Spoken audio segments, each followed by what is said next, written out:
Quem foi Maximiliano Kolbe? Quem foi esse grande santo? Maximiliano Kolbe foi um grande frade franciscano conventual. Ele chega à ordem franciscana para fazer seu caminho vocacional. Se tiver imagem, produção, pode colocar dele aí, tá? Do São Maximiliano Kolbe. Grande homem, grande santo. E faz todo o seu vocacional nos conventuais, né? Um grande santo. Tá aí ele, uma foto dele. Ele falava, devo ser um santo, um grande santo. Engraçado, a vocação dele surge assim.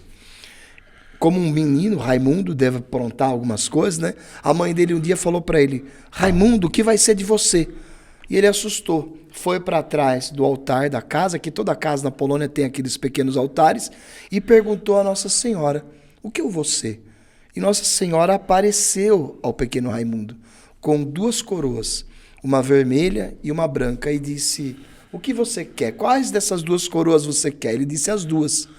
O pequeno Raimundo pegou, viu as coroas em suas mãos, e Nossa Senhora sumiu. O que eram as coroas? Desculpa, um pouquinho gripado. O que são as coroas? No futuro nós vamos saber. Né? Ele vai ser mártir, a coroa vermelha, e ele vai ser santo, né? A coroa branca.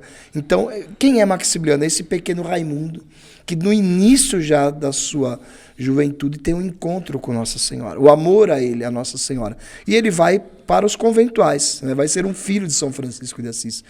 São João Paulo II disse na missa de canonização de São Maximiliano.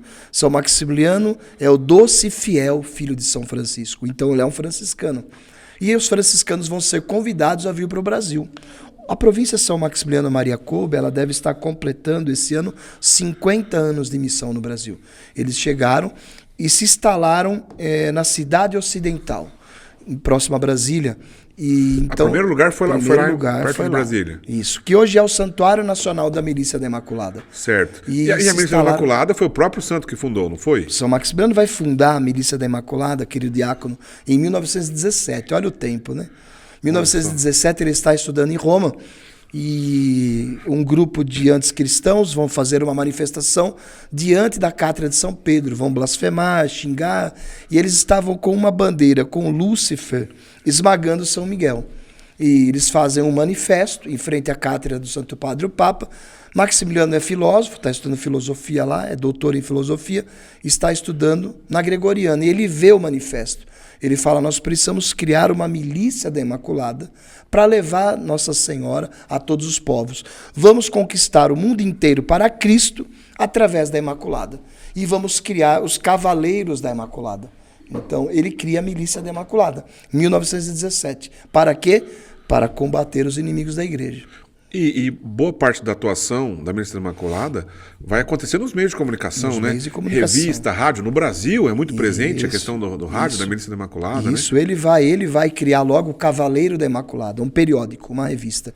E vai começar a espalhar o Cavaleiro da Imaculada pela Polônia. Depois ele vai começar a espalhar o Cavaleiro por toda a Europa.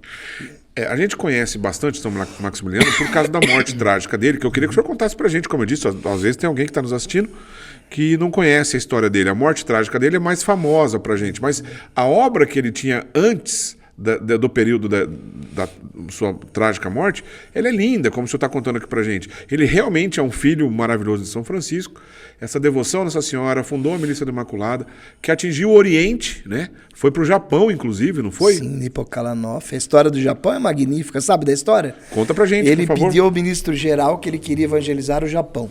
E o ministro-geral recebeu o Frei Maximiliano em sua cela, e o ministro-geral disse, mas Frei Maximiliano, o senhor tem dinheiro para ir? Ele disse, não. Mas Frei Maximiliano, o senhor conhece o bispo no Japão? Ele falou, também não conheço. Mas Frei Maximiliano, você fala japonês pelo menos? Ele também não. E o ministro provincial falou, pode ir.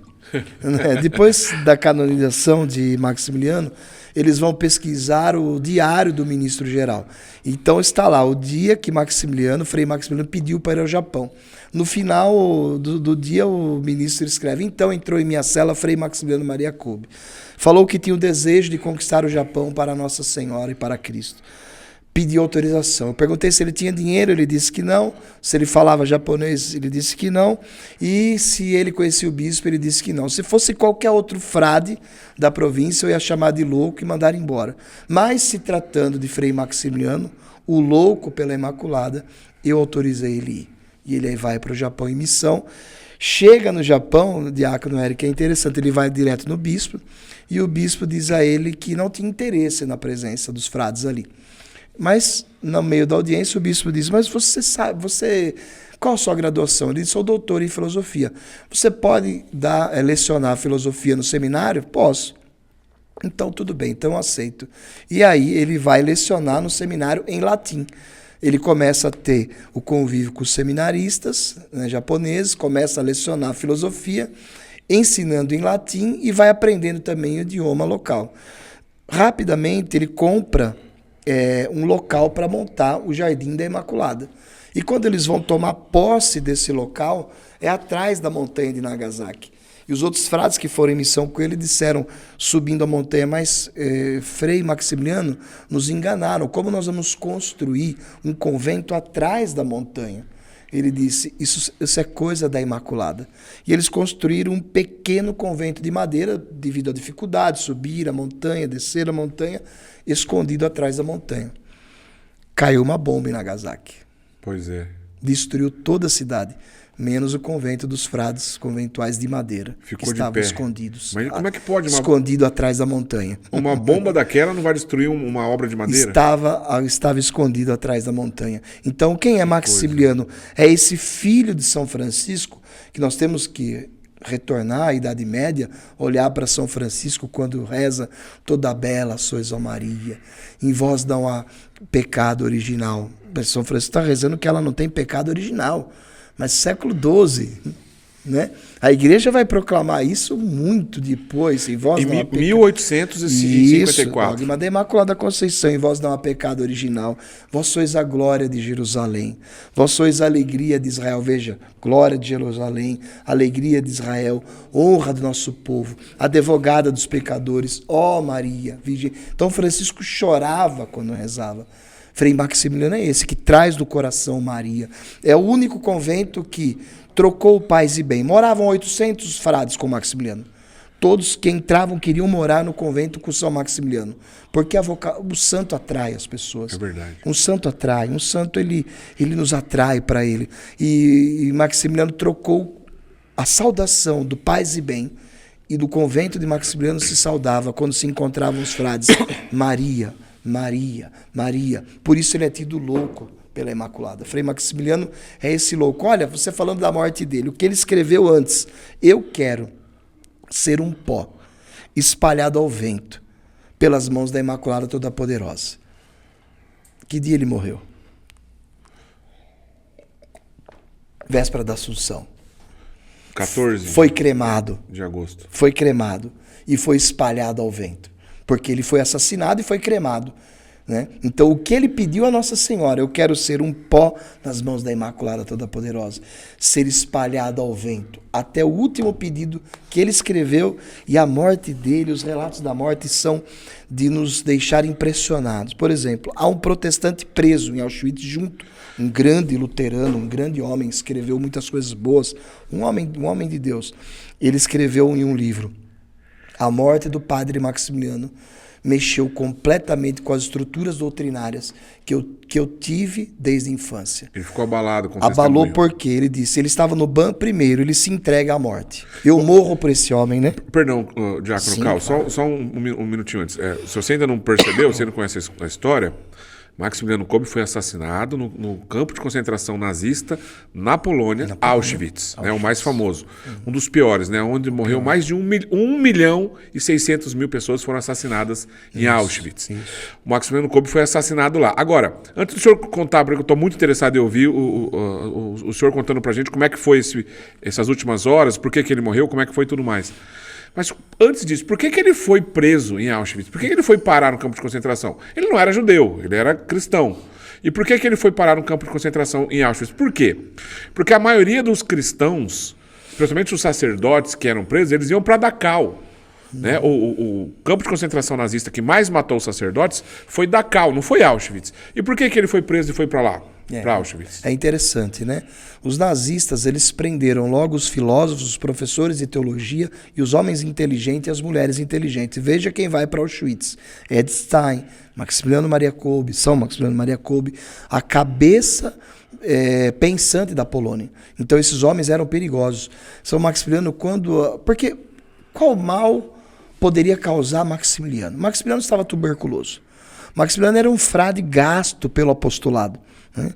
Mas Maximiliano, no dia que ele é preso pela Gestapo, os frades estranham. Por quê? Ele está com o hábito de missão novo. Ele não está com o hábito cinza.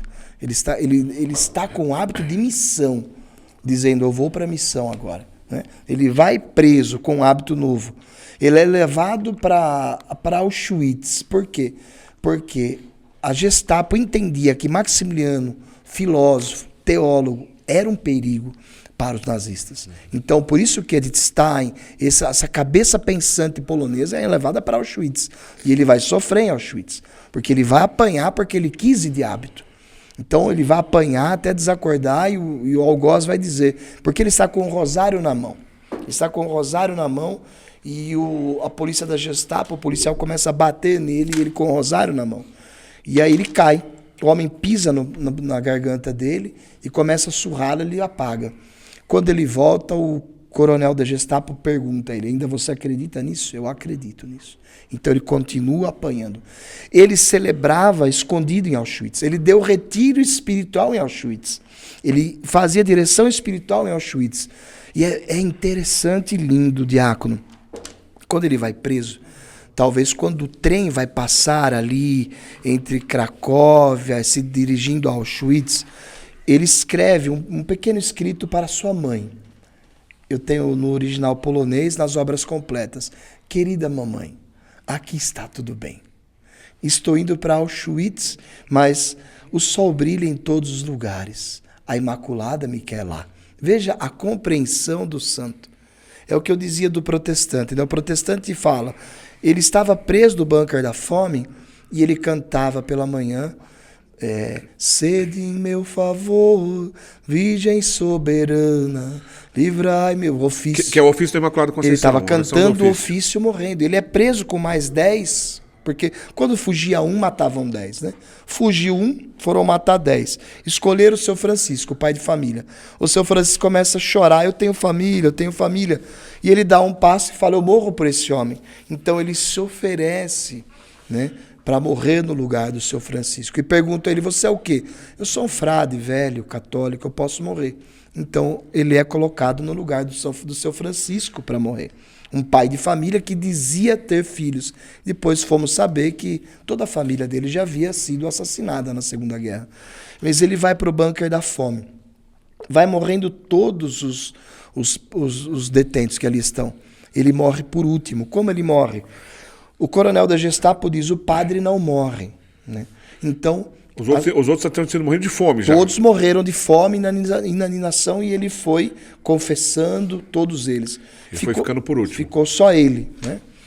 Como nós sabemos disso? Porque a Gestapo matava quem ficava na porta do bunker da fome.